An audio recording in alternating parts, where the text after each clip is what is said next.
Paisajes imaginarios.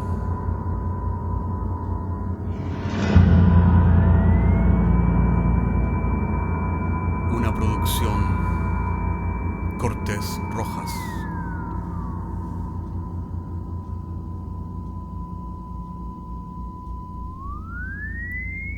Temporada segunda, episodio 7. El hermano Carl.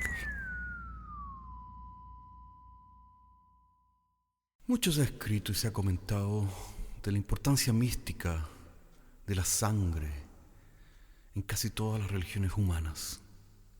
Tal vez esto tiene que ver con que la sangre es vida, o que la sangre da vida. La confusión entre esas dos cosas también tiene que ver con otras historias no tan humanas.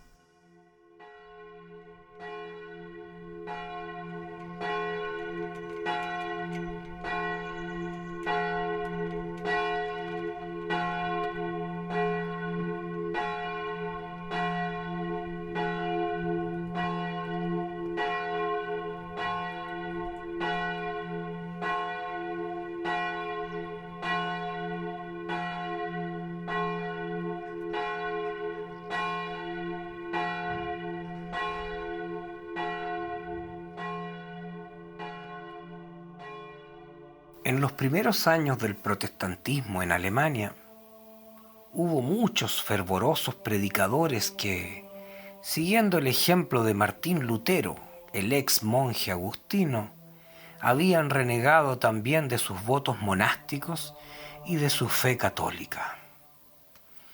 Muchos de ellos predicaban en las plazas y los mercados de la ciudad de Wittenberg, con tal elocuencia que no fueron pocos los que se convirtieron a la nueva fe protestante. Fue así que entre los nuevos conversos se encontraba un hombre extraño procediente de la región de Bohemia, conocido con el nombre de Carl. Se decía de este hombre que era un vampiro irrestricto. Por ese entonces los vampiros se encontraban principalmente en Bohemia, Eslovenia, Austria y Rumanía. Una vez confirmada la condición de vampiro del hermano Carl, la congregación protestante luterana llamó a una reunión extraordinaria a puertas cerradas para discutir si era teológicamente correcto admitir a un vampiro dentro de la nueva fe. Dado que la salvación estaba dirigida a la humanidad, los hermanos tenían serias dificultades en definir si el vampiro Carl era humano o no. Después de intensos debates teológicos, el hermano Hans subió al púlpito de la iglesia para apelar a la cordura y la humildad de la congregación con las siguientes palabras: Hermanos, tenemos que proceder con humildad y rendirnos ante los insondables misterios del Señor. Debemos, pues, reconocer que está más allá de nuestras capacidades el poder discernir y determinar la existencia o la no existencia del alma en el hermano Carl. De manera que es nuestro deber cristiano prestarle toda nuestra ayuda para que el Espíritu Santo, y solo Él, obre y haga la transformación en su interior. De esta manera, Carl fue el primer vampiro converso admitido en la naciente comunidad protestante. Al principio, el hermano Carl fue un ejemplo de comportamiento cristiano, ya que colaboraba con humildad y prolijidad en todas las pequeñas y grandes labores que demandaba la iglesia. Lamentablemente, con el pasar de los meses, este hermano Carl se volvió cada vez más violento, irascible, sombrío y peligrosamente impredecible, al punto que en un rapto de ira y hambre insaciable llegó a atacar a algunos hermanos de la iglesia en un intento de volver a sus antiguas prácticas vampirescas. En este punto de la historia, los miembros de la iglesia, liderados por el hermano Hans de Wittenberg, se vieron en la penosa necesidad de reducir y encadenar al hermano Karl a una de las columnas de la iglesia, al tiempo que algunos hermanos le enseñaban sus crucifijos y le gritaban «Vade retum, Satanás», ante lo cual el hermano Karl mostraba sus amenazantes colmillos, al tiempo que agitaba su larga lengua, lo cual provocaba un verdadero delirio de terror entre los hermanos de Wittenberg. Como el rito del exorcismo con sus oraciones y agua bendita no surtiera efecto alguno en el demacrado y atormentado hermano Karl, los miembros de la congregación entendieron que el vampiro estaba al borde de la starvación, por lo cual era su deber cristiano alimentarlo. Fue así como los hermanos organizados se dieron a la ingrata tarea de salir sigilosamente por las noches a las calles de la ciudad de Wittenberg para capturar a algunos perros y gatos sin dueño y entregárselos al hermano Karl, ya que no podían permitir que dicho hermano volviera a incurrir en sus antiguas prácticas diabólicas de sacrificios humanos. Fue un espectáculo dantesco e infernal ver cómo el hermano Karl mataba a estos desdichados animales, despedazando sus cuellos con sus afilados dientes, denigrando el santo inmaculado lugar con un oprobioso charco de sangre. Para aumentar más aún los males, al correr de los meses, los hermanos comenzaron a cansarse de este incómodo e indecoroso huésped encadenado a uno de los pilares de la iglesia. Además, resentían la idea de tener que alimentarlo periódicamente con criaturas inocentes, además de tener que limpiar de sangre y otras impurezas aquel nefando lugar. Por otra parte, el hermano Karl continuaba tan hambriento e incontrolable como el primer día de su recaída, de manera que el holocausto de animales era inútil, ya que no parecía aplacar su sed de sangre. Fue entonces cuando el joven hermano Otto de Hesse discurrió una salomónica solución que según él le había sido revelada en oración. Cada miembro de la congregación donaría 1 litro de su propia sangre para la manutención del hermano Karl. El efecto de la sangre humana sobre el nuevo converso fue instantáneo. Karl de Bohemia recuperó su semblante y hablaba lúcida y coherentemente, como un hombre restablecido, por lo cual fue liberado de sus cadenas para reintegrarse con nuevos bríos a las labores propias de la iglesia. Al principio todo marchaba sobre ruedas. El hermano Karl volvió a ser un cristiano ejemplar, dándose por entero y sin reservas a las labores de aseo de la iglesia y de predicación del nuevo culto en las plazas de la ciudad. Lamentablemente, el resto de los miembros de la iglesia se encontraba visiblemente debilitado debido a sus permanentes donaciones de sangre para la manutención del hermano Karl. Con el correr de los meses, la situación se volvió francamente inaceptable. Esto determinó una nueva reunión con el carácter de urgente entre Karl y los hermanos mayores de la congregación.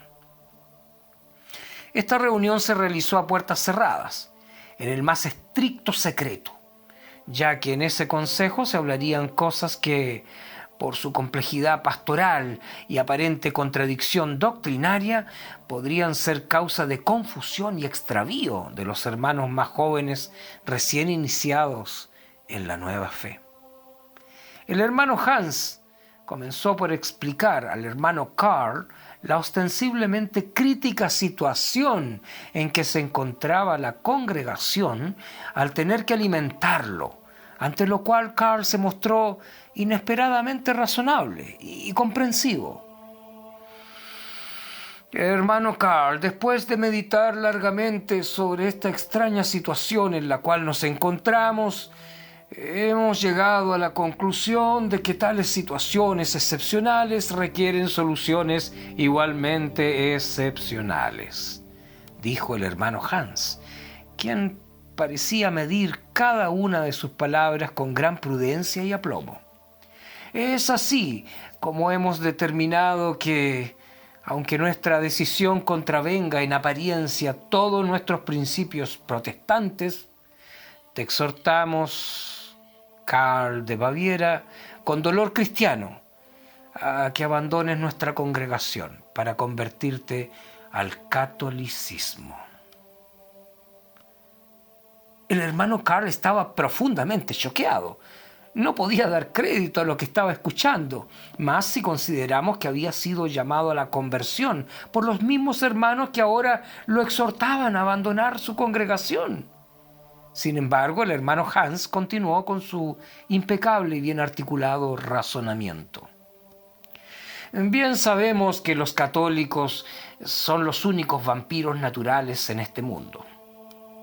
Porque así como existe la antropofagia, es decir, la costumbre de beber sangre y comer carne humana, los católicos practican desde tiempos remotos la teofagia, ya que ellos tienen por costumbre ritual el comer la carne y beber la sangre de Cristo en sus abominables misas. Es por esta razón, queridísimo hermano Karl, que te exhortamos a abandonar nuestra congregación para integrarte a la liturgia católica. ¿Acaso esa magia pagana pueda redimir tu atormentado espíritu de tu sed contumaz? Esa misma noche, el hermano Karl hizo su maleta y se despidió de sus hermanos con quienes había compartido durante todo ese tiempo. De ellos había aprendido la devoción, la piedad, la gratitud cristiana, de manera que dijo adiós con gran emoción y agradecimiento. Una vez dentro de la Iglesia Católica, Karl se incorporó a las filas de feligreses quienes se disponían a beber la sangre del Señor. Mientras tanto, el sumo sacerdote levantaba el cáliz con el vino consagrado para que mediante el misterio de la transubstanciación, éste se transformara de hecho en la sangre del unigénito Hijo del Padre. En el momento en que Karl probó del cáliz, sintió de inmediato el auténtico e inconfundible sabor de la sangre humana, con la diferencia que esta sangre tenía un sabor indiscutiblemente superior a lo humano, ya que se trataba de sangre de origen divino. En ese preciso momento, Karl tuvo su primera epifanía, que lo convertiría para siempre en un ferviente católico. Muchas fueron las obras y predicaciones que hizo el vampiro Karl como devoto católico, al punto que fue declarado el primer y único santo vampiro de la Iglesia de Roma, ya que su ejemplo provocó la conversión en masa al catolicismo de todas las antiguas familias de vampiros y vampiresas de Bohemia, Eslovenia, Austria y Rumanía. Lamentablemente, años más tarde, y por razones obvias de explicar, que pertenecen más bien al ámbito político que estrictamente religioso, San Karl fue borrado del santoral católico, aunque todavía persisten impertinentes rumores de que dicho santo es aún adorado en secreto en algunas congregaciones de vampiros conversos, especialmente en la región de Valaquia, región en la cual se dice que existe un sacerdote de dudosa procedencia, el cual administra dosis inmoderadas de la bebida divina a sus devotos feligreses.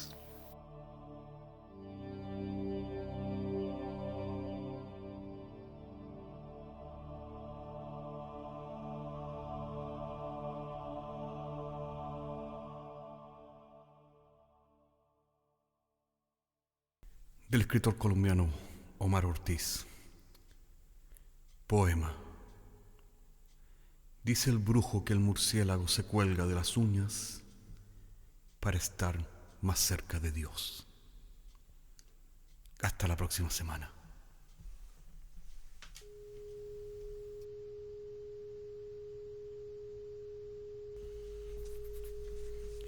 Paisajes Imaginarios es un podcast semanal que se distribuye con una licencia pública general.